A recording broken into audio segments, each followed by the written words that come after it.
What's going on, YouTube? We're in the Hollow City inside of Cold Harbor because it is Friday and we are at the first of the two luxury vendors to go over what is in the weekend for us.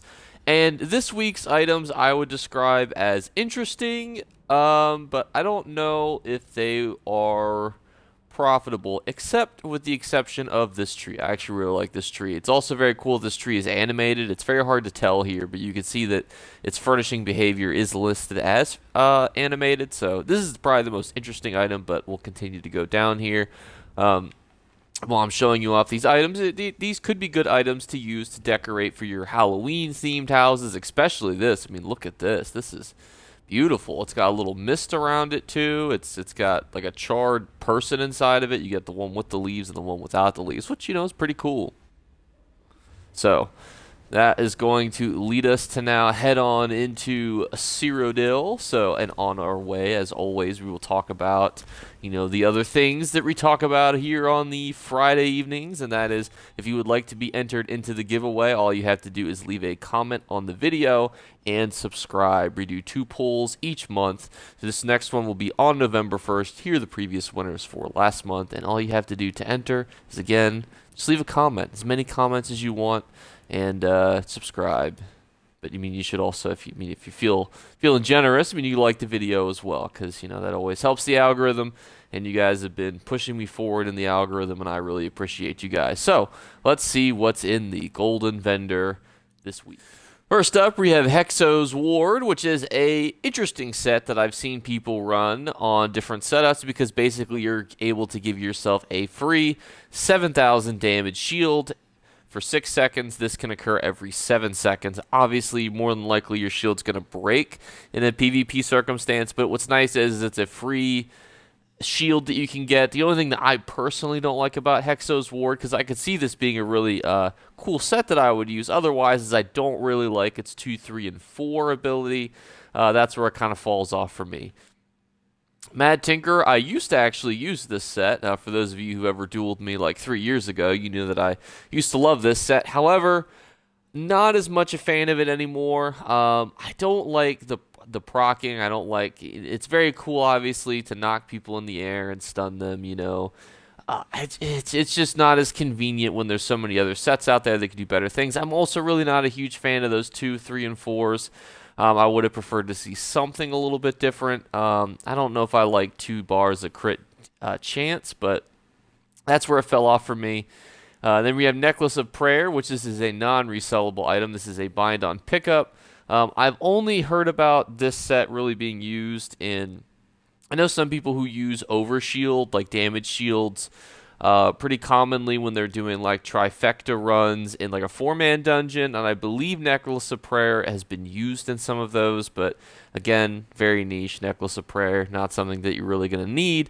And we got Storm Master's Necklace. When you deal critical damage with a fully charged heavy attack, your light attack and heavy attacks deal an additional 1542 for 20 seconds. This can occur every 10 seconds, and if heavy attacking was as good as it was, I would say that it is a pretty decent set, but unfortunately, you know what happened there.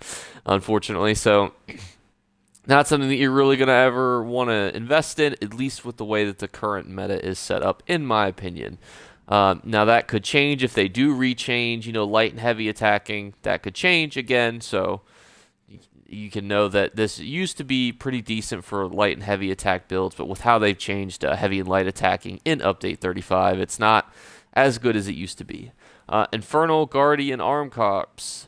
When you apply a damage shield to yourself or an ally, you have a 50% chance to lob 3 mortars over 2 seconds at the furthest enemy away from you. I can tell you that this is pretty buggy when you use this in Cyrodiil. It's not terrible, because it could be something that you can do pretty frequently, and I know I've seen this in Battlegrounds. I've seen this set run before, and it is a shoulder piece, so obviously I'm much more of an advocate, people buying shoulders over helmets. Do I suggest it? If you look at this and you think, that's pretty cool, I could see myself building around that, go ahead. But the problem is, think of this from a PvP aspect, though. If, say, you're doing damage to someone who's the furthest away from you, are you going to be able to follow up and actually kill them. Because if they're the furthest away from you, what's your plan to get to them and all these other people in the middle? So that's just mentally have that question answered, because that would be my suggestion. Just make sure you consider that when you're building a setup with this. And then we have Mafala's Arm Cops. When you deal damage with a fully charged heavy attack, you create a web under the target for 10 seconds that deals 724 poison damage every 1 second to all enemies within 4 meters. I like how this set looks. I don't really like what it does. I've not really seen a good use for it. I am building I'm trying to do more themed builds, and I thought about using that set for one. Not to spoil what we're going to stream tomorrow, but if you watched yesterday's stream, you know that we were building a specific little boy, and I'll give you guys a little teaser here because we're going to take him into Battlegrounds on stream tomorrow. Probably get our shit kicked in because, unfortunately, the sets that we're using are specific to what he would do, but you can see we've remade the Green Goblin. Now, we're going to take the Green Goblin into Battlegrounds, and we're going to see how it kind of works. I tried to make everything look as accurate as possible, and also we are working towards getting the sets that we need. I should have it all set up by tomorrow, so stay tuned for that.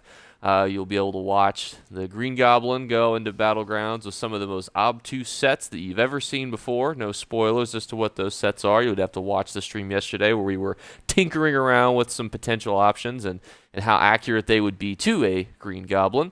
But that's going to wrap up the video for you guys today. Obviously, if you have questions, comments, concerns, suggestions for future videos, you put them in the comments below, and you're always able to check into, obviously, on the old live stream, and then tell me on the live stream how you feel, what I can do to help, questions I can answer, and everything, and so on and so forth. So, I'll see you guys tomorrow, and I'll talk to you then. All right, bye, guys. You better remember to like and subscribe to Jake Clips. Or you should. I might have to pluck your eyes if you don't. Or, better yet, I'll skip rope with your entrails. Do it now. Subscribe. Ta-ta. Off with you.